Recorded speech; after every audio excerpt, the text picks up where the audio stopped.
Hi, I'm Mary. Welcome back. If you've seen the first video, then you know this is the first video that I'll be talking about how my spiritual awakening started. Um, Introduction quickly. I'm a healer. I'm a light worker. I'm a star seed. I'm a twin flame. And I'm a witch. I thought I'd kind of start a little bit about the pre-awakening before the spiritual awakening. I call it the pre-awakening because, as we all know, we got to go through something before we become vulnerable and open to surrender ourselves. And everything's in divine timing, of course. So quickly, just kind of a little bit about the pre-awakening. So around winter of 2017, and even before that, I've always felt a very strong feeling that I was meant to do something bigger. I've always been one that believed in making a difference in someone's life. Each job that I've had in my life has been helping people, motivating them, believing in them. Okay, and I've always wanted to break the cycles, change the stigma, leave a legacy. That's always been me. At a very, very young age, I recall my mom always saying that. Always helping people, always bringing home people, always bringing home animals. You know, that was me. And at that point in my life of 2017, I had an established career in criminal justice. I was changing the stigma of how society, thought about the position I was in. I was making a difference. I was feeling good. I was married. Been married for 18 years. I had 2 beautiful kids. But I wasn't happy. I was sick. I was so sick that I ended up in the hospital because I wasn't one that was in touch with their emotions. I was raised in a traditional Mexican Catholic family. We weren't very affectionate. We didn't, every time I tried that, we loved each other. We very rarely showed any affection. There was no comforting. And if you did cry, it was just like, suck it up, move on. When I was young, I was very sensitive. And I learned that I couldn't be. So in working in the criminal justice field again, same thing. And what I did, I couldn't be in touch with my emotions at all. I kind of learned to detach that. So when I was married for those 18 years, I would say my ex probably saw me cry 3 times, and that was at a funeral. I kept a lot of things in. I would communicate with friends, well, really, really close friends, about what was going on and how I felt. But I wasn't one of those people that if they saw somebody crying, that I'd be crying with them. I wouldn't. I was just kind of like, I wouldn't feel anything. I was understanding, I was empathetic, but there was no tears at all. So, internalizing those emotions, now I know, looking back, I got really sick. I ended up in the hospital. I ended up migraines. I ended up in such a really bad mental state. But I kept trucking along because that's what I had to do. I was a mom. I was a wife. We had bills to pay. We had responsibilities. I couldn't just sit there and just figure out what was going on with me. Once I knew that I wasn't happy, my marriage was verge of crumbling. Probably the last 5 years, we were kind of like, well, I should say I was back and forth. I wasn't happy. He thought everything was okay. I knew that it wasn't. It felt like a job. I wasn't happy. It wasn't something that I signed up for. That's what I kept telling myself. I'm like, it was supposed to be a happily ever after. We were supposed to be at this point in our life. Things were supposed to be well. And now we are just, feels like roommates. And being in my field and with the education that I have and experience, I knew I'm literally just killing myself. And there was just something inside of me that kept saying, like, you need to get out. You need to be who you really are. And I never really knew who I really was.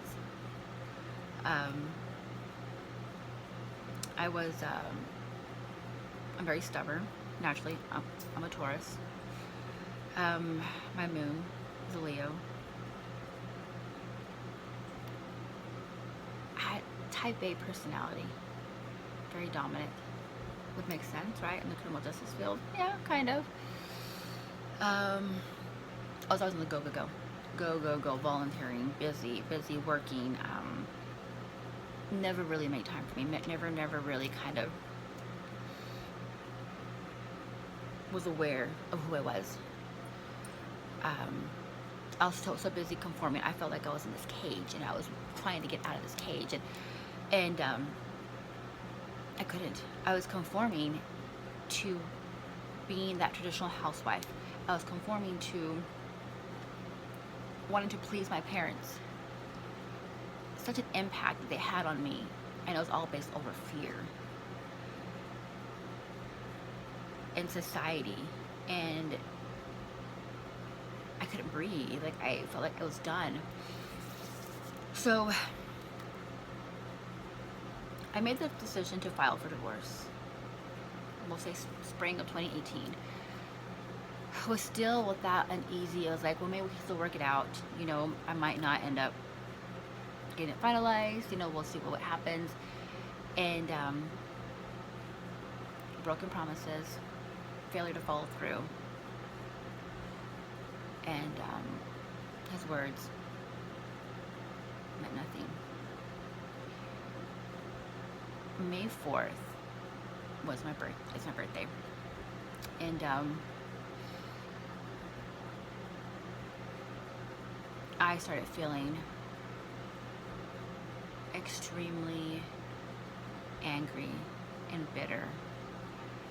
And I would sit there at a birthday dinner and was like, I don't belong here. Like, who are these people around me? I didn't fit in. Honestly, I've never fit in. I've always felt different. I always felt like an outcast.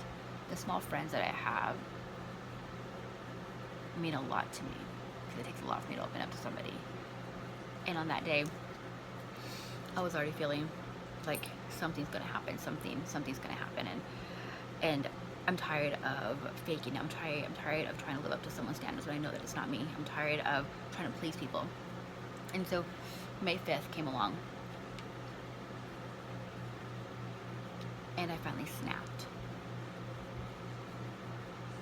It just seems like all those emotions that I was holding on to were just coming out nonstop. It was just like a raging waterfall out, and I couldn't stop. I could not stop crying. It was just coming out, and I was like, what is going on? Because I'm not one to cry. I was not one to cry.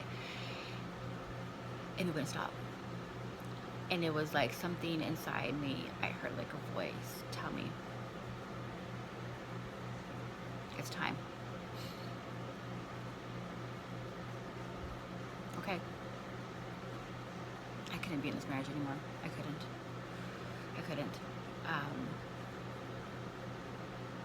I was done. I let him know I'm finalizing it. It's done. I can't do this anymore. I need something. I need to do something different. I have to. So at that point in time, I found strength.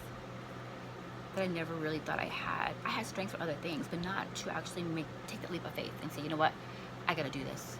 Me and my kids, we're gonna do this. I'm gonna survive. I'm going to be okay. I had no savings. Okay. Retirement was coming, but about 3 months later, it would be coming. So I had a safety net in the future, but not at this point in time. I thought, how am I gonna do this? Like, I gotta get me a second job. And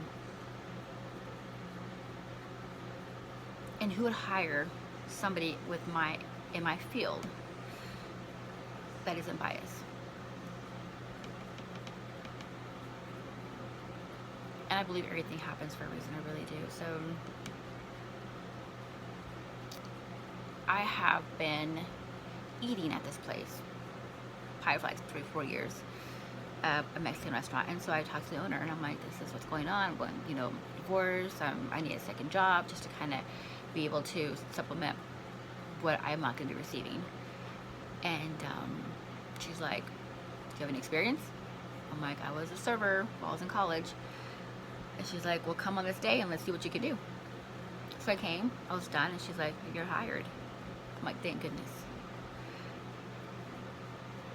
And so small things like that were kind of working out, and they made me feel a little bit more better, like really better.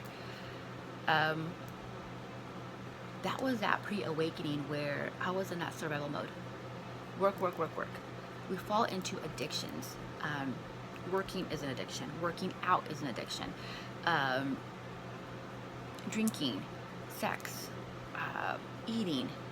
There's so many things that a lot of us that are going through the pre-awakening are currently in, or we fall into. And even during that spiritual awakening, sometimes too, we do as well. So I fell into the working addiction and working out addiction. Whatever I could to numb my emotions, because I was not ready to deal with them.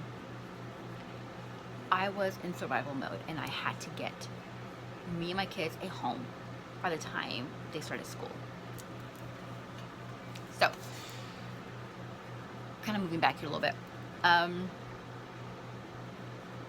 When I first started working at the Mexican restaurant, there was one individual that stood out. And when I looked at him, it was a sense of home. It was that like warm feeling of where like he made me feel calm.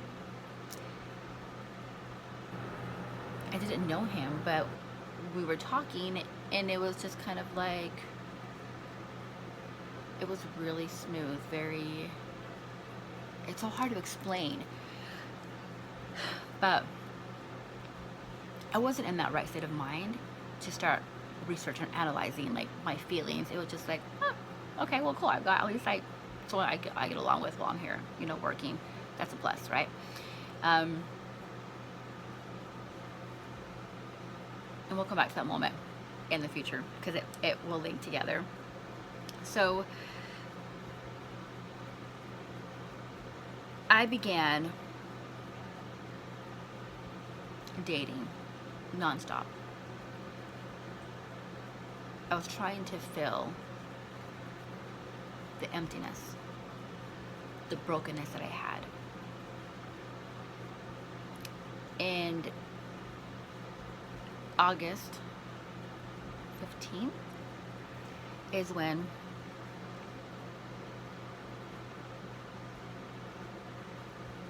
I officially broke down in my own home that I finally obtained for my kids and I. And I got on my knees. And that I started embracing those emotions that I was trying to numb. And I just looked up and I prayed. And I prayed and I said, give me some guidance, because I don't know what to do. How do I deal with these emotions? I don't even know what they are. I've never felt like this before. And that's when I started having this yearning feeling, like a pull of like, you need to figure out who you are. Who are you?